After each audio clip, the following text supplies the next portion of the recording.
Problema de teoría de números propuesto en la Olimpiada Matemática de Países del Cono Sur, Uruguay 2025. Diremos que una pareja de enteros positivos, n, n, es minuana si cumple las siguientes condiciones. N tiene una cantidad par de divisores positivos.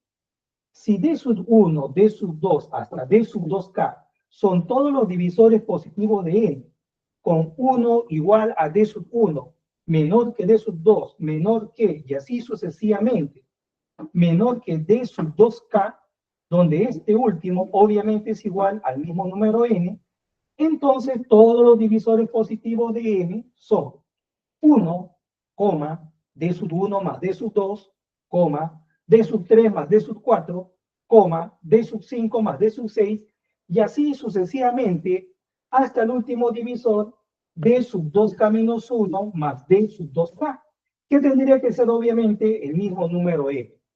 Encontrar todas las parejas de minuanas. Solución. Tenemos acá que los divisores de N serían el 1, y después del 1, el siguiente divisor tendría que ser el menor divisor primo del número N. Pero ese número primo sumado con 1, o sea, su consecutivo, debe dar el segundo divisor del número N. Dos números naturales consecutivos, que son números primos, solamente el 2 y el 3.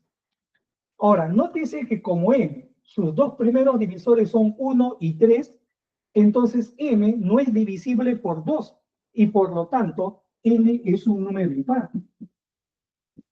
Y si n es impar, todos sus divisores entonces son números impares.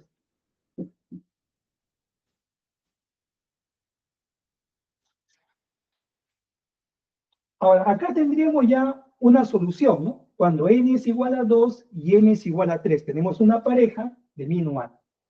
Ahora, si n tuviese más divisores, ten presente que n no puede aceptar otra vez el divisor 2. O sea, no podría ser múltiplo de 4, que tenga al menos 2 veces el factor 2.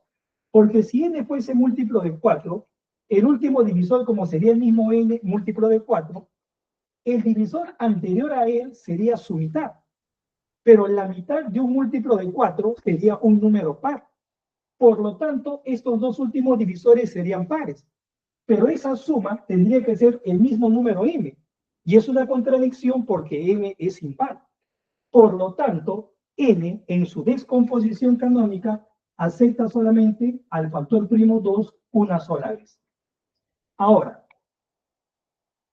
con el siguiente divisor después del 2 tendría que ser necesariamente el siguiente divisor primo de n. O sea, el siguiente primo mayor que 2.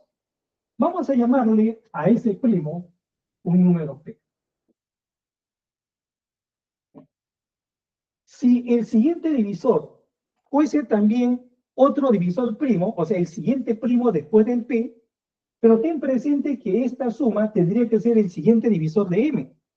Y la suma de dos números primos mayores que 2, ambos serían impares y la suma sería par. Y nuevamente habría una contradicción.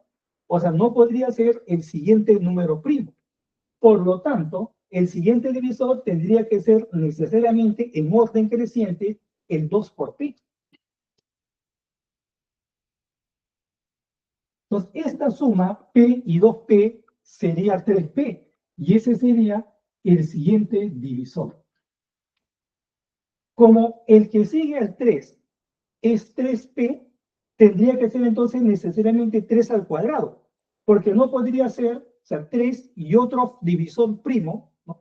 Porque si fuese otro número primo el que sigue, un número primo no puede ser igual a 3 multiplicado por un primo. Entonces, por lo tanto, no queda otra cosa que este 3p sea el 3 al cuadrado. Entonces, p es igual a 3 necesariamente. Como p es igual a 3, entonces n en su descomposición canónica será 2 por 3 a la x, pero donde este x es obviamente un entero. Recuerda que también ya teníamos una solución acá 2 con 3, ¿no? Ahora, Otra solución en su forma general sería 2 por 3 a la x, y si aceptase más factores primos, al resto de su descomposición canónica le llamo un Q, donde este Q contendría números primos, en el caso que lo tuviese, mayores que 3. Por lo tanto, Q es primo relativo, o PESI, con 2 y con 3, o sea, PESI con 6. Ahora, si este es el n, sería el último divisor que está acá. Y el divisor anterior a él, ¿no? El divisor anterior a él sería la mitad de él necesariamente. O sea, la mitad de él sería 3 a la x por q. Entonces, la suma de esos dos últimos divisores, el último, más el penúltimo, que es la mitad de él, tendría que ser el número n. Pero esta suma, 2 veces 3 a la x por q, más una vez 3 a la x por q, es 3 veces 3 a la x por q. O sea, 3 a la x más 1 multiplicado por q. Ahora, ten presente acá que el n tiene 2k divisores. Guiándonos por esto. Y el n, su cantidad de divisores, acá sería, como está en parejas, acá sería k más 1. Entonces, si multiplicamos al número de divisores de n, o sea, este va a ser la función número de divisores, lo multiplicamos por 2, tendríamos el doble de k más 1, 2k. Y si le restamos el número de divisores de n, que es 2k, entonces esa diferencia es igual a 2. Ahora, aplicamos el cálculo del número de divisores.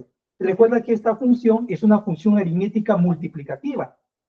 Entonces, el número de divisores del número n, que es 3 a la x más 1 por este q, que es PESI con 3, entonces sería x más 1 aumentado en 1, o sea, x más 2, multiplicado por el número de divisores de q. Y le restamos el número de divisores de n. El número de divisores de n sería acá 2, o sea, el exponente 1 aumentado en 1, 2 por x más 1, y por el número de divisores de q. Y eso es igual a 2. Simplificamos el factor 2 y esta diferencia x más 2 por d de q menos x más 1 por d de q sale una sola vez d de q. Y al momento de simplificar, acá sería el número de divisores de q igual a 1. Pero el único número natural que tiene un solo divisor es el 1. Por lo tanto, todas las parejas de minuanas n, m serían los números de la forma 2 por 3 a la x, como q vale 1, queda así, y el m, 3 a la x más 1 por 1, 3 a la x más 1, donde x es un entero no negativo. Resuelto por tu profesor Roberto Vizurraga, del Búho de Chingón.